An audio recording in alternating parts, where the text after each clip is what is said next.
Hi, this is Bill Mulligan from Cordium. We're going to get started with the presentation. First, obviously, I want to thank everybody for taking the time to participate in today's presentation. Also want to let people know we expect Cordium to be much more active over the next 12 months in holding similar webinars, and we will keep all the attendees informed about those webinars. Finally, there will be a follow-up from Cordium. You'll get a follow-up to discuss the mechanics around the free compliance training video that you get for attending today, as well as then an announcement around the free pilot subscription to one of today's attendees.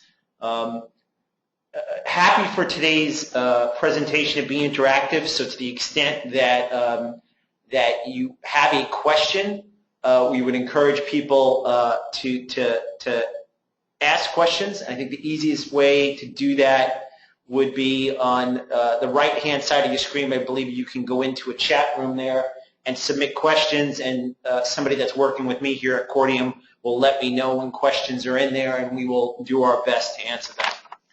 So as you can see, today is the subject of today's presentation is conducting an annual compliance review, and this is obviously applicable to investment advisors that are registered with the SEC under Advisor Act Rule 20647.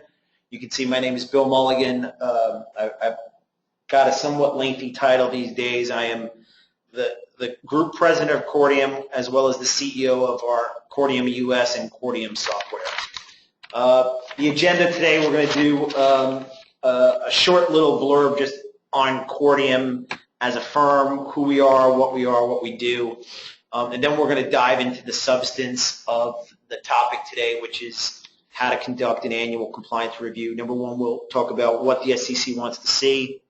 We'll then go through a variety of different elements that we think an annual review should include. We'll talk very briefly about how we think people should think about documenting an annual compliance review. And then very, very briefly just talk about tools that we have seen as being helpful in running annual compliance reviews. And as I mentioned, we're more than happy to take any questions. Just use the chat room functionality to sort of facilitate that. Now just a little bit of information on Cordium. Cordium, the brand, has been around since May of 2013, but the firm itself is about 15 years old in the United States and a little bit older, probably 17, 18 years old in London. At the present, we're providing services in the U.S. to over 350 private funds with over $1 trillion in assets under management. On a global basis, we're working regularly with much closer to 1,000 clients. In addition to providing sort of project-based and ongoing compliance support consulting services, we're also very active as being a leading provider of software solutions. At the present, those solutions are primarily focused around compliance workflow management, and we've got, frankly, two tools that are focused on that. Our older tool is Compliance Track, and our newer tool is Pilot, as well as employee supervision, which includes policy management, conflicts management, attestations, and personal trading. We've got close to 400 software customers with well over 15,000 users of our employee supervision solution. Again, one thing that an important point to make, we provide regular ongoing support to about 250 different advisors, and that's solely in the United States. And although we provide varying levels of support to those advisors, generally speaking, at a minimum, with every one of them, we are working with them on their 20647 annual review. So I think just to give you a little bit of background, we're doing hundreds of those each year, so we've got a lot of experience in the space. Last point just on Corium, we've got about 72, 75 people working in the U.S. got another 110 employees working outside the U.S. for a global total of slightly over 180 employees. So enough about Cordium, and let's sort of dive into the topic in which we said is going to be focused on what an annual compliance review under Advisors Act Rule 20647 should look like. So that leads us to sort of what does the SEC want to see? I think everybody should be familiar because a large number of today's participants are chief compliance officers at registered investment advisors. So this rule in question, everybody should be familiar with because it is the rule that requires you, number one, that you develop written compliance procedures as well as appoint a chief compliance officer. But it's got another important requirement, which is the subject of today's webinar. And that requirement is that it requires that you review on no less frequently than an annual basis the adequacies of the policies and procedures established pursuant to this section and the effectiveness of their implementation. That leads one to say, okay, if that's what the rule says, is there any other guidance as to what exactly should be included in an annual compliance review? The answer is not really. If you look to the adopting release way back when this rule was enacted, the adopting release did provide the following language, that the review should consider any compliance matters that arose during the previous year, any change in the business activities of the advisor or its affiliates, and any changes in the Advisors Act or applicable regulations that might suggest a need to revive the policies or procedures. So that's pretty much all you're getting. So not a lot of guidance, just the directive to go out and do it. So we will provide you with more color. One thing I would say at the outset, and although the SEC has never, to the best of my knowledge, come in and sort of said, hey, this form of annual review is great or this form of annual review is not great, I can tell you two things. In all the years in the hundreds of audits that we've gone through with the probably by now thousands of annual reviews that we've participated in, we've never really gotten, our client of ours has never gotten any feedback that the scope and content and structure of their annual review has not been sufficient. What we have heard, although it has not been directly with clients or maybe new clients that have gone through reviews, the one thing I can tell you is that to the extent that your annual compliance review is nothing more than a box-checking exercise, i.e. you've got 20 different things that you should be reviewing and you check a box to say, I did review it, but there's nothing other than that, I have definitely seen the SEC react negatively to that because of the fact that you can't really tell what the substance of the review was, as well as what came out of the review, what changes you made. So with that, let's sort of jump into what we think an annual review should look like.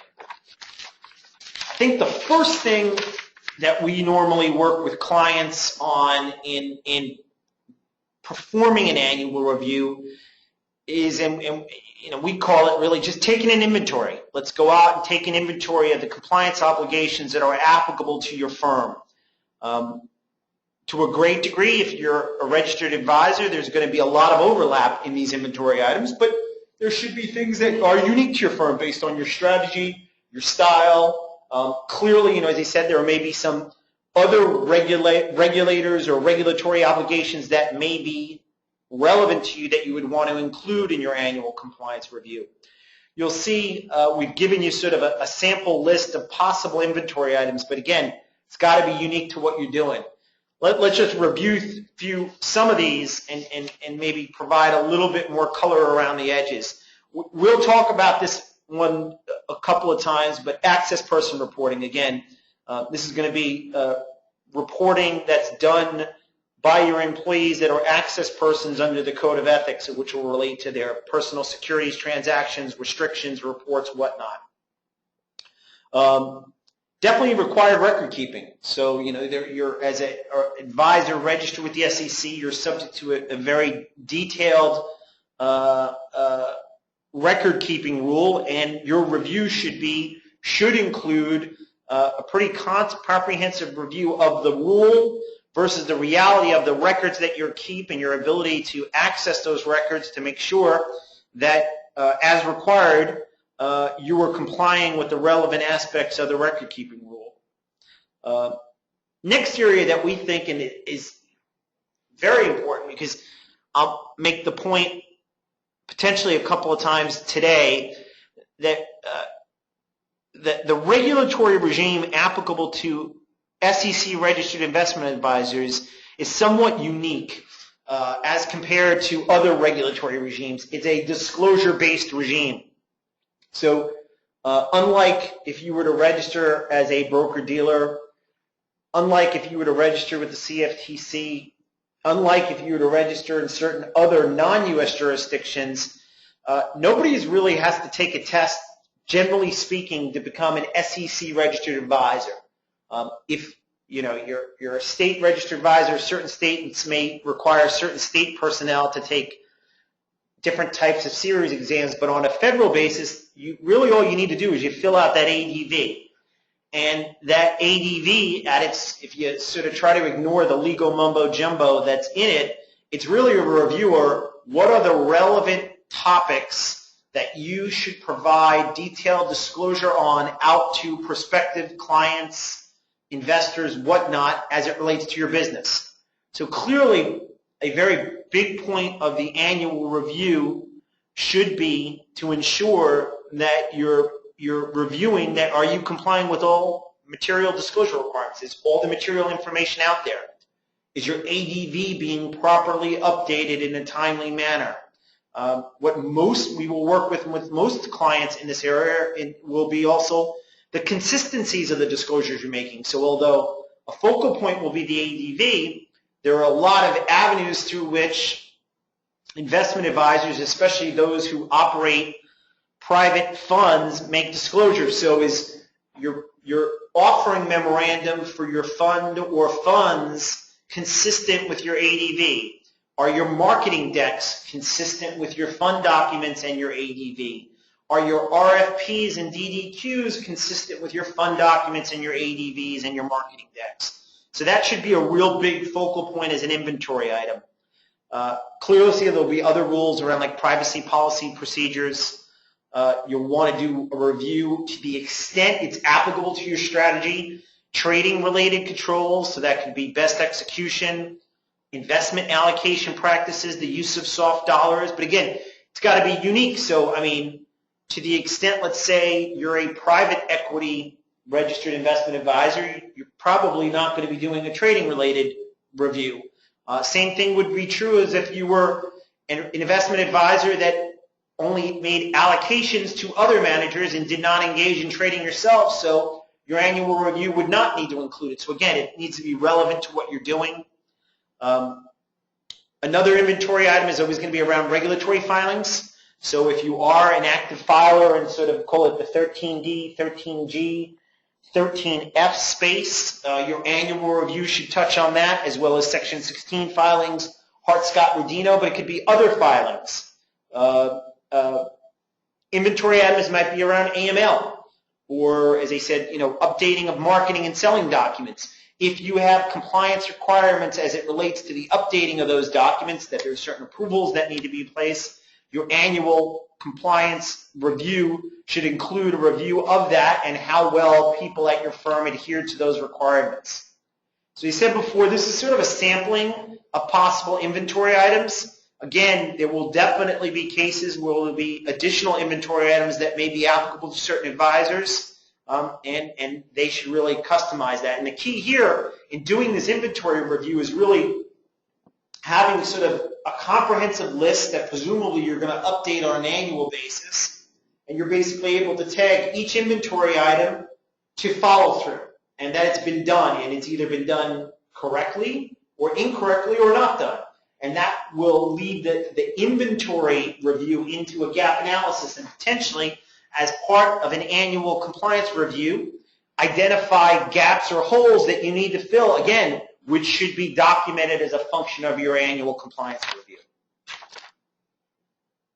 So although we're still in the same or a similar vein to inventory items, but we'll get into some sort of bigger picture items that probably would warrant a more exhaustive review or an exhaustive aspect of the annual compliance review. Big area is going to be conflicts of interest. I think for those attendees that are on the phone today that have actually gone through an SEC exam, they would know that the examiners, and the SEC in particular, is quite interested and honed in on how you can demonstrate that you are focused on, number one, identifying conflicts of interest in your business and making sure they're addressed and reviewed on a regular basis. So again, similar to what we did with sort of the general inventories, but maybe under the subset of conflicts, every firm, and this is as good of a time as any to do it as part of an annual review, should be keeping an inventory of the conflicts of interest in their business, and frankly, have sort of a correlated review of exactly how each and every one of those conflicts are being addressed. And we've given you some examples here. Personal trading activities of the employees, again, is a big conflict of interest. Is there anything that's overlapping with your clients and your funds? Are you doing any business with any affiliate entities? So to the extent, let's say, do you operate an affiliated broker that could do business with your clients and or funds? Do you utilize any affiliated service providers? Do you have any other relationships? Do any of your employees have outside either personal or business relationships with service providers that you use on behalf of your clients? How are trade and investment opportunities allocated? Is there a conflict of interest? Do you have basically, let's say, in addition to your, let's say, client funds, you potentially have funds that are maybe disproportionately invested in by internal personnel that trade alongside those. So again, you want to look at how those opportunities are allocated. Or do you have clients, maybe see managed account clients that have either different fee arrangements, which arguably could be a bit more beneficial to the advisors that trade alongside, and how are trades allocated between those clients and other clients? Clearly in that area, one of the areas you're going to be focusing on with how those allocations are made is, most importantly, is it consistent with the way in which you said you were going to do it? So, and that's why they should be regularly reviewed, and make sure that as a function of that you are potentially updating your disclosure that's provided out to people, whether it be in an ADV, an offering memorandum, or whatnot, to reflect exactly the reasons behind which those investments and opportunities are being allocated. Because again, you may see traditionally, like a lot of people have language that says, okay, we're going to allocate all of our opportunities on a pari passu basis. And I think in theory, people expect to do that, but there is a variety of good reasons that are not necessarily disadvantageous to your clients that you wouldn't do that. Let's just say, for argument's sake, you've got multiple clients that trade in the same vehicle, but you've only got liquidity in certain of those clients, whether it be a fund or a managed account. You're not going to trade pari passu on any particular period because you don't have available cash. Let's just say you've got 3 managed accounts and you've got 1 fund, and on a particular first day of a month for a fund, there's a tremendous amount of subscriptions into the fund. They may be trading on their own in the same names that arguably would be applicable to the managed account clients, but you've got no available cash to make the investments. So again, it's really making sure the reasons behind what you're doing, and is there adequate disclosure on there. And this gets, in addition to that, there's gifts and business entertainment. Are you reviewing and monitoring the types of gifts and business entertainment that comes into employees at your firm?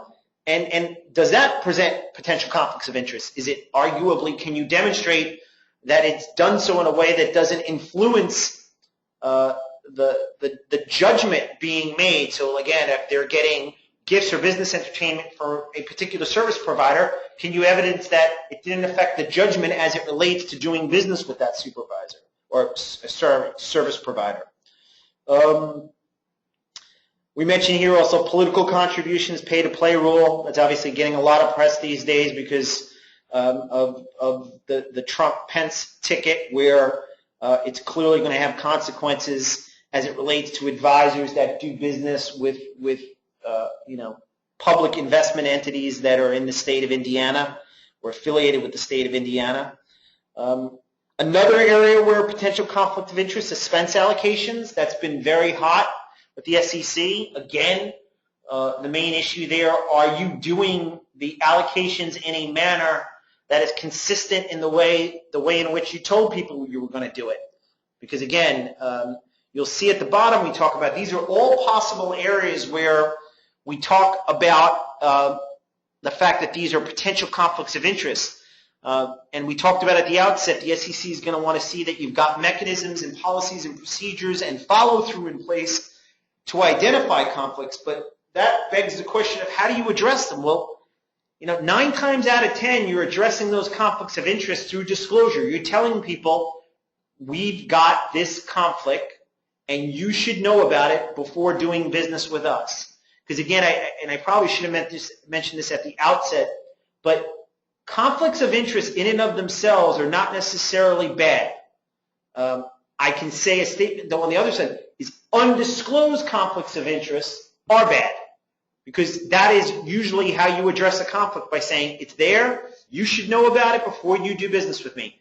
I am an advisor. I have an affiliated broker-dealer. We do 75% of our trades with that affiliated broker-dealer, and on an annual basis, they pay us we pay that affiliated broker-dealer, the fund pays that affiliated broker-dealer between $8 and $10 million a year in commissions.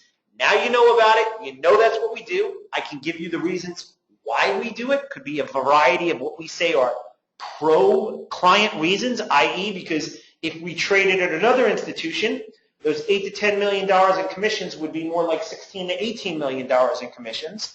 And maybe there are links between sort of trading with our affiliate as it relates to some black box model advisory shops where it's directly linked to the model that is followed from an investment perspective, and it makes the operation of the model that much more tight. There's reasons, but the key thing is you're actually addressing the conflict of interest by disclosing it. With that, we'll move away from conflicts of interest to the next major area of review is going to be, and we alluded to it earlier, is going to be around sort of code of ethics violations. And this is getting into your quarterly transaction filings and pre-clearances and attestations and annual reports. Is everything being done as it is required to be done? And are you documented correctly? And if so, if things are not being done in a manner in which you thought they would be done, what are the consequences of the violations? I'll mention this on this slide and the next slide. One of the more unfortunate aspects of how a compliance program should operate, and we work on this on a very regular basis with our clients, is number one, obviously, you need to make sure you're adhering to your requirements as a registered investment advisor, but also you need to demonstrate that you're putting into a proper system and program for supervising your employees. And you can very easily demonstrate that.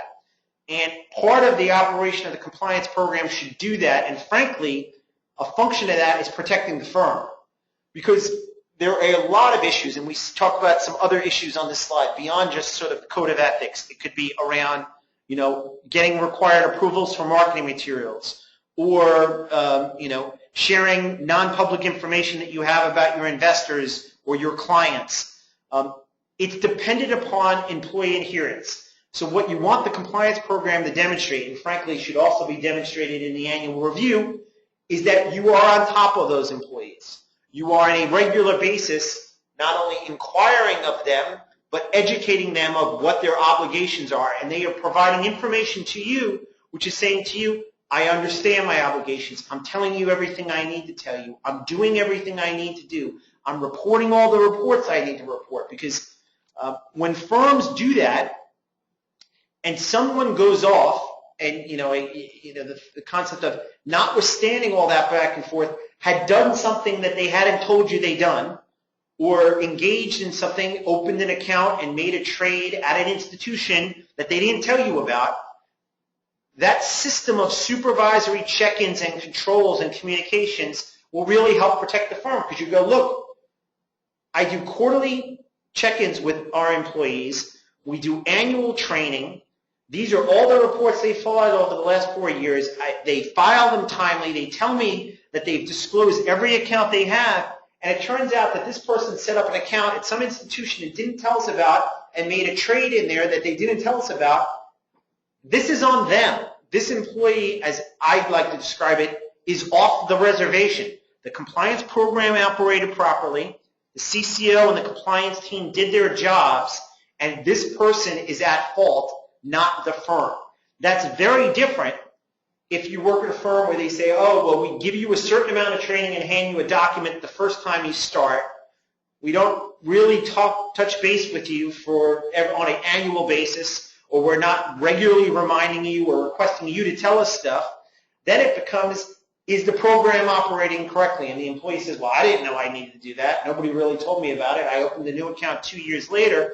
Then the waters get muddied a bit as to clearly something here was done wrong, but who is arguably to blame for that? Is it the employee, or is it the employee and the program / the firm? And where you always want to end up in these situations is that the firm is actively being protected. So with that, I'll also go on to the next slide where we talk about and sort of hit on this point again. In addition to making inquiries about the code, we should really be making inquiries about all aspects of the manual. Do you have any questions? And this should be, at least on an annual basis, if not more frequently, and clearly any time that it has been, the manual has been updated.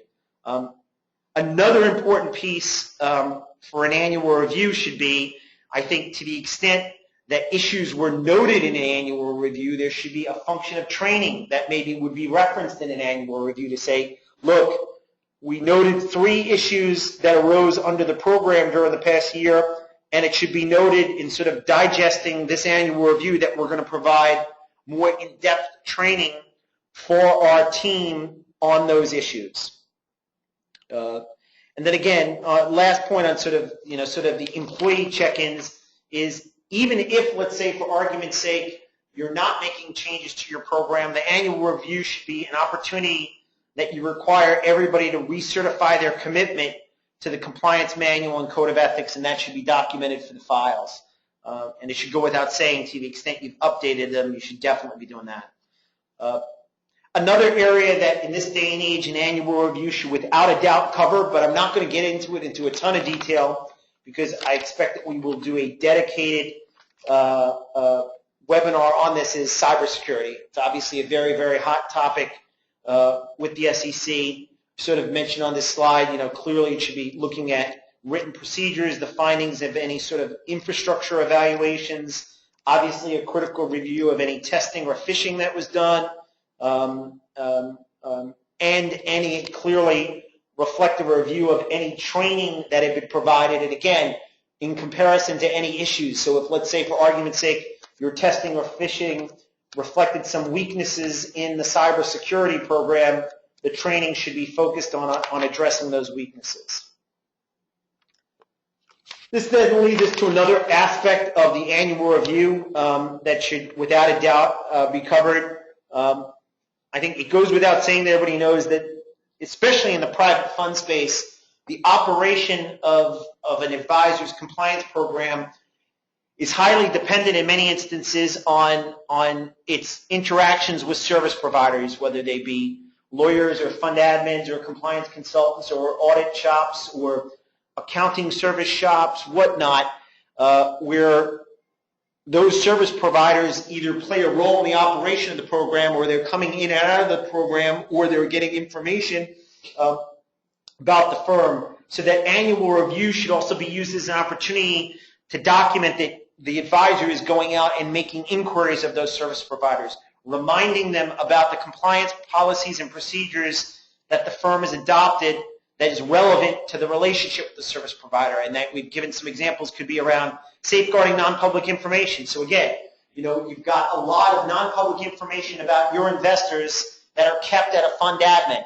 You're going to want to make sure that they've got the proper policies and procedures to ensure that it's being safeguarded in accordance with the privacy policies or Reg SP that is applicable to the advisors. You'll want to make an inquiry of them. Have you had any breaches? Have you had any failures? Have you had any issues during the year? If so, what did you do to address the issues, and why should I be comfortable on a going forward basis? Again, clearly cybersecurity is going to be a big one. You're going to want to go to all those different service providers. And I can tell you right now, between our consulting business and our software business, is basically a full-time job for people to respond to those inquiries here at Cordium. You're going to want to make inquiries around disaster recovery procedures and just generally say to you, look, if you've got problems, I need to know about it, and then I need to be comfortable that you're addressing those issues. And I think as a function, too, is if they're not notifying you, say, look, we've had no issues, they should be making a statement to say, look, we're of the view, based on our understanding of existing regs, rules, laws, whatnot, that we've got the proper policies and procedures to ensure that we don't create any issues for you as it relates to the operation of the advisor's compliance program, and that we have proper controls in place to do our job well. That's going to lead us to the final pieces of the puzzle as it relates to what should an annual review include. And this gets back now, we'll circle back to that statement that we gave you that was contained in the adopting release for Advisor Act Rule 20647. So without a doubt, after you've gone through the inventory and the gap analysis and you've focused on conflicts and cybersecurity and the code of ethics, you should be looking at what's changed at the firm. Are you engaging in any new business activities?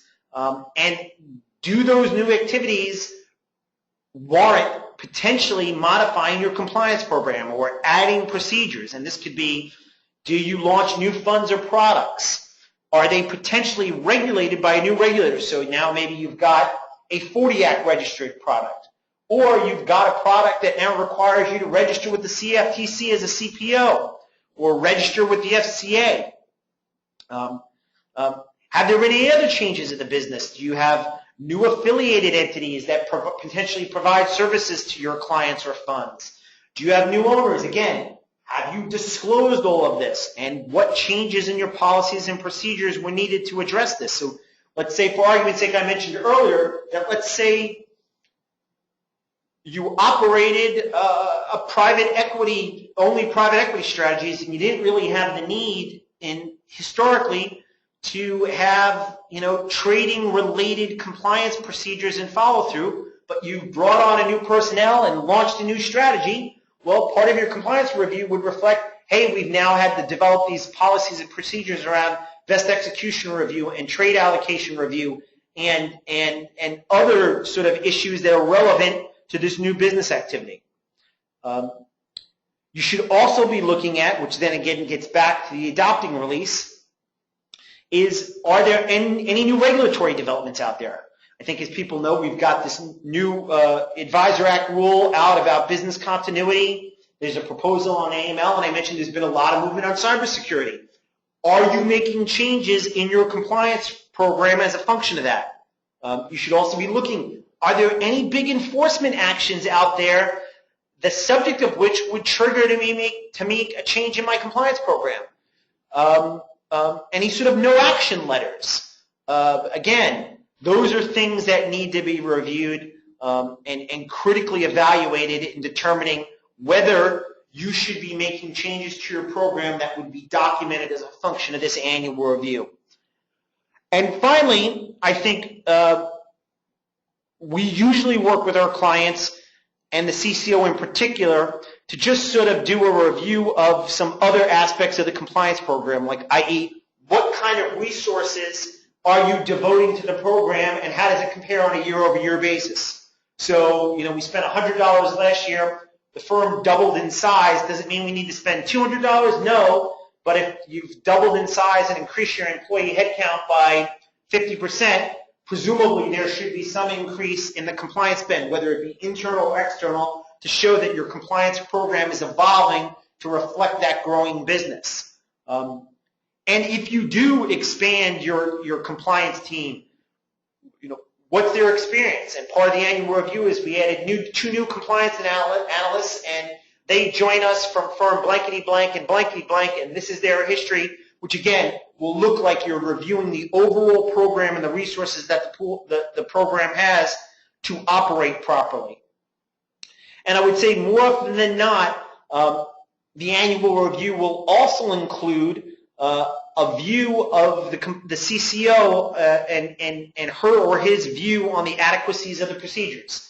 Again, there will be some instances there where it might get a little sensitive, but generally speaking, let's say there are no big issues noted during the review, there will be some statement that think, hey, based on the procedures we had in place, the changes we've made in the last year, what we identified on the annual review or frankly didn't identify, and the changes we expect to make, generally speaking, I feel that our policies and procedures are generally adequate for pushing forward.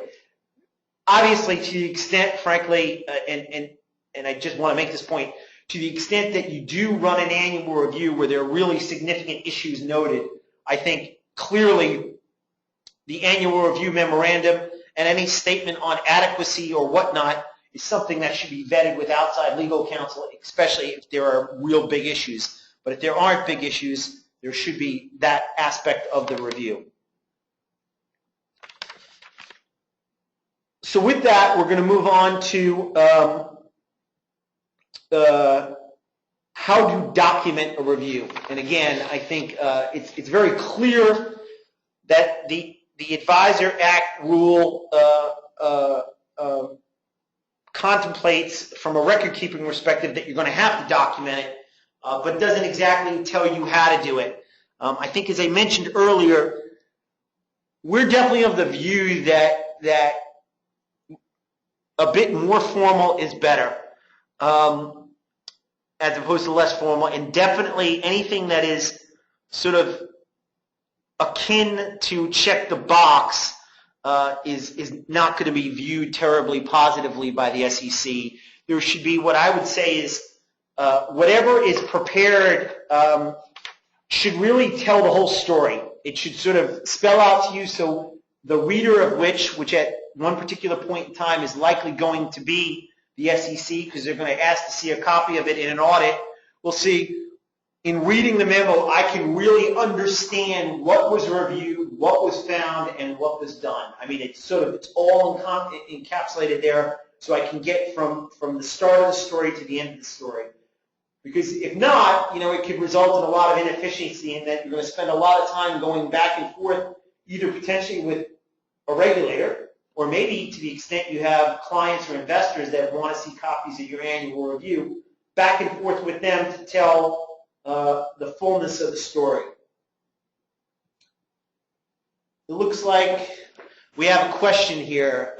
Question is, what exactly is the form that Cordium tends to follow with clients? Generally speaking, we do an annual review memorandum, and I think they track in large part exactly what we've sort of stated. You'll see at the outset that there'll be a comprehensive listing of an inventory items, and then in each one of the inventory items, there'll be a cross-reference to either the policies and procedures that are in place to address the inventory item, and then frankly, if any issues were noted for each and every inventory item. There will definitely be a more extensive section on conflicts of interest, as well as code of ethics. And I would say that most of our annual review memorandums, again, go back to the point I mentioned earlier, tell the whole story. It is not uncommon for that work product that we put together for clients to also have exhibits attached to it where maybe there is a little bit more detail, or let's say one of the items we're looking at is email reviews. And that client, we work with that client to do quarterly email reviews and kick out quarterly email review reports.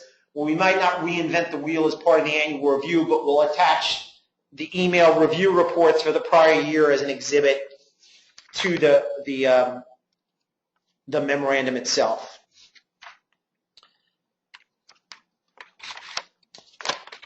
With that, we'll sort of I'll briefly chime in on the last point before we close the session for today. Are there any tools that can help? Without a doubt. I mean, I think that you'll see the key issues that you need is any sort of tools that think you can keep you stay organized and stay on track as you work through the process. So this would be any sort of workflow tools or calendaring tools that help you stay very organized. Because when we go in and work with new clients and we see them face issues, it's overwhelmingly because they sort of veer off track, and what I refer to molehills turn into mountains, where people have not done things in such a way that when you get to the annual review process, it becomes much more complicated. We tend to use certain of our tools like Compliance Track and Pilot as the tool on which we stay on track from both the calendaring and workflow perspective. Again, there's lots of ways in which this could be done, but I think people should definitely think about utilizing those type of tools. And with that, the substance of today's session is over. As I said, we had gotten it looks like we've got a couple of other questions. One says, you have mentioned problems related to emails or safeguarding of what types of problems could they be? I think with regard to safeguarding of electronic records, I mean, I think the issues there where you've seen is potentially employees inadvertently violating the safeguard procedures. So one example I can tell you, where they may say, and I actually highlight this when I do a lot of, when I've done training for our clients, is sort of the best of intentions, the worst consequences, where most of our clients absolutely restrict the ability of using personal email for business purposes or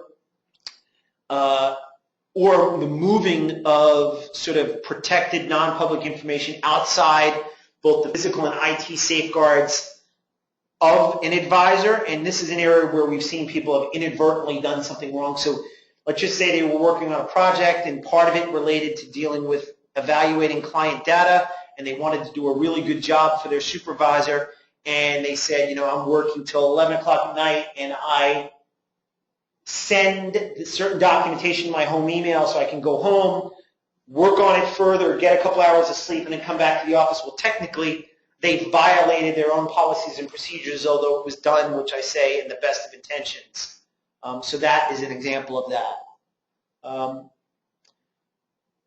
So that's it. I don't think we have any more questions. So I just want to thank everybody for participating today. I appreciate everybody taking the time to do it. And we look forward to getting the opportunity to speak with you further. And as I said, if anybody has any specific questions of Cordium, not only what we do from an annual review perspective, but what we could, in a bigger picture, do for your firm, please feel free to reach out to us, and we'd be happy to have a conversation with you. So again, thank you very much, and I hope everybody has a good day.